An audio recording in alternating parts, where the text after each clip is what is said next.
You're about to discover why humans chose one animal above all others to be our closest companion for over 15,000 years. And the answer isn't what you think. It wasn't strength, it wasn't intelligence, it wasn't even survival instinct. There's something far more profound happening here, and by the end of this video, you'll understand exactly why dogs won the evolutionary lottery in ways no other species ever could. Let's start with the obvious question. Why not wolves? Wolves are stronger. Wolves are smarter in many measurable ways. Wolves can survive in extreme conditions that would kill a dog within days. So why did our ancestors look at a wolf and think, you know what? Let's take this apex predator and turn it into something that sleeps on our feet. The answer begins 12 to 15,000 years ago, maybe longer. We don't actually know the exact moment, but here's what we do know. Some wolves were different. These wolves had a genetic quirk, a mutation that made them less fearful of humans. While most wolves would see fire and run, these wolves would approach. While normal wolves would attack if threatened, these wolves would freeze. They had a neurological difference that made them essentially tame. But here's where it gets interesting. These weren't wolves that humans trained. Humans didn't catch them and break their spirits over generations.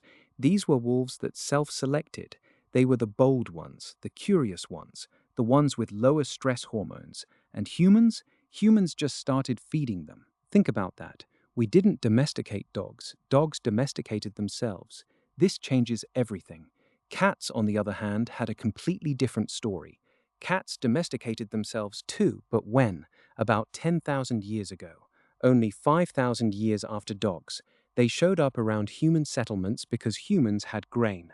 Grain attracts rodents. Rodents attract cats. So cats appeared for one reason: food. They tolerated us because we represented hunting opportunities. But here's the crucial difference. Cats never had that genetic mutation. Cats remained fundamentally independent. They live with us, but they don't live for us. A dog will look at you like you're the entire universe. A cat looks at you like you're the staff. But why does this matter? Why would this genetic difference create such a massive gap in companionship? It all comes down to oxytocin. This is the bonding hormone, the trust chemical, the thing that makes mothers love their babies and makes you feel connected to another being. When a dog looks at you, their oxytocin levels spike. When you look at your dog, your oxytocin levels spike. It's a chemical feedback loop. You're literally getting high on the same neurological drug that bonds mother and child. Cats, their oxytocin levels barely move. They're not rejecting you, they're just indifferent to the neurological reward of bonding. It's not personal, it's chemistry. Now, what about primates? Here's why we didn't domesticate primates, even though they're intelligent, even though they're social, even though they're more closely related to us than dogs are. Primates are too much like us. They have complex social hierarchies that require them to constantly negotiate dominance. They understand manipulation. They understand revenge. A chimpanzee can plot against you. A gorilla can hold a grudge. More importantly, primates reach sexual maturity and they become dangerous. A young chimp is adorable. A 3-year-old chimp is playful. A 5-year-old chimp will tear your face off, not because it's evil, because it's a primate solving problems the way primates do.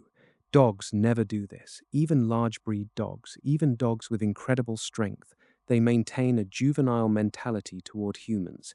They never stop seeing us as figures of authority and trust. And this is where the real genius of dog domestication reveals itself. Humans didn't choose dogs because we wanted loyal soldiers or hunting partners, although we got those things. Humans chose dogs, or rather, dogs chose us, because they filled a psychological gap. Dogs give us something primates can't: unconditional trust. Cats can't do it, wolves can't do it, primates won't do it. A dog doesn't care about your social status, doesn't care about your failures, doesn't judge you for your mistakes. You could lose everything, and your dog would still look at you like you're the greatest thing that ever existed. For a social species like humans, this is oxygen. We need to feel needed. We need to feel trusted. We need to feel like we matter to something. Think about the history of human civilization. We've always been stressed. We've always been anxious. Survival was uncertain. Crops could fail, hunts could be unsuccessful, other tribes could attack. And then we had this animal that loved us unconditionally, that trusted us completely, that would die for us without hesitation. This wasn't just a practical partnership. This was psychological medicine. But there's something even deeper happening here, and this is the part that most people miss. Dogs give us something that nothing else in nature can provide: the ability to be the protector instead of the protected. Humans have this fundamental need to have purpose, to feel like we're taking care of something, to feel competent. A cat doesn't need you, it uses you.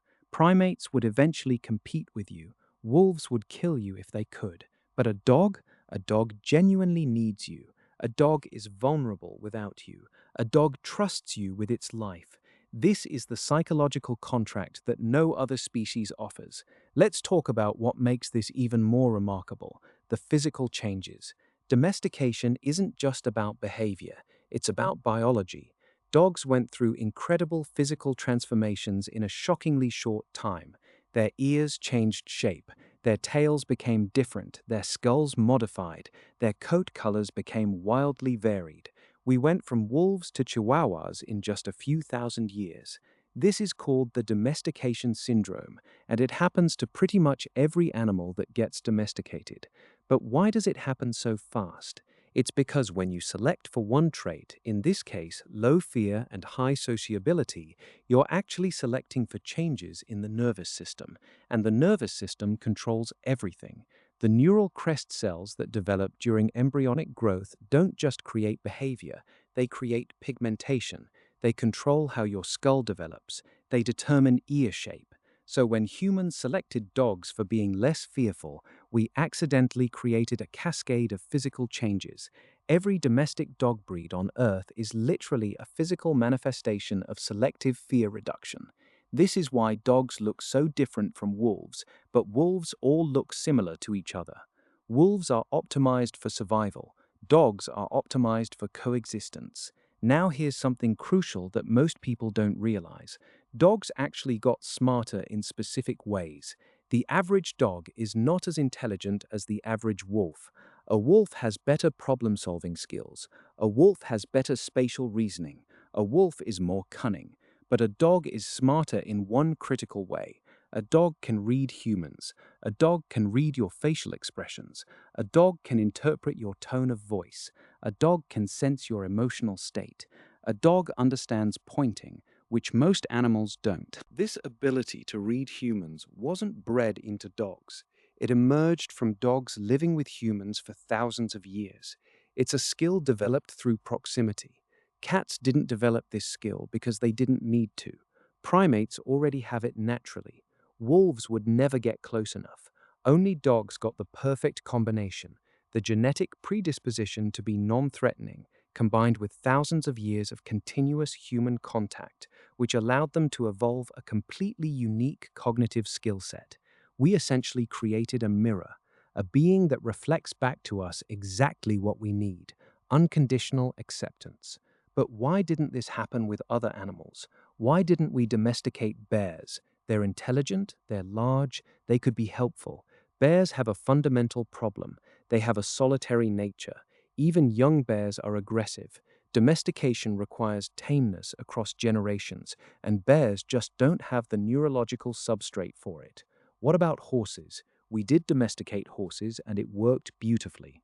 But horses took 20,000 years to domesticate, and they never bonded the way dogs do. A horse respects you. A dog loves you. What about rabbits? We domesticated rabbits successfully, and they're perfectly fine. But they're prey animals. They're fundamentally wired to be anxious. They can't give you what a dog gives you because their brain isn't built that way. The truth is, dogs are uniquely suited to coexist with humans on both a practical and a psychological level. They need hierarchy. We provide it. They need to work. We give them purpose. They need community. We become their community. They need love, and incredibly, they're equipped to both give and receive it in ways that match human neurology almost perfectly. The evolutionary path that led to this moment is so unlikely that if you were designing it from scratch, you couldn't have done better. And here's the thing that really gets me. It's still happening. Every time you select a dog breed, you're continuing this process. Every new dog that's born is still evolving alongside humans. Dogs are still becoming more attuned to us, still learning to read us better. We've created a biological feedback loop that has been running for 15,000 years, and unlike most evolutionary pressures, this one is accelerating. The average dog today is more attuned to humans than the average dog of 500 years ago. Dogs are still domesticating themselves. We're still selecting for better communication, better cooperation, better love. So when you ask why dogs are not cats, wolves, or primates, the answer is beautifully simple. Dogs are the only species that evolved to love us, not to use us, not to fear us, not to compete with us, to genuinely, neurologically, permanently love us. Cats tolerate us, wolves avoid us, primates challenge us, dogs chose us, and in choosing them back, we created something that doesn't exist anywhere else in nature, a cross-species bond built not on mutual survival, but on mutual devotion. That's why dogs won. That's why they'll keep winning. And that's why, thousands of years from now, long after every other animal has forgotten us, dogs will still look at us like we hung the moon. Because in a way, we did. We just did it in their eyes first.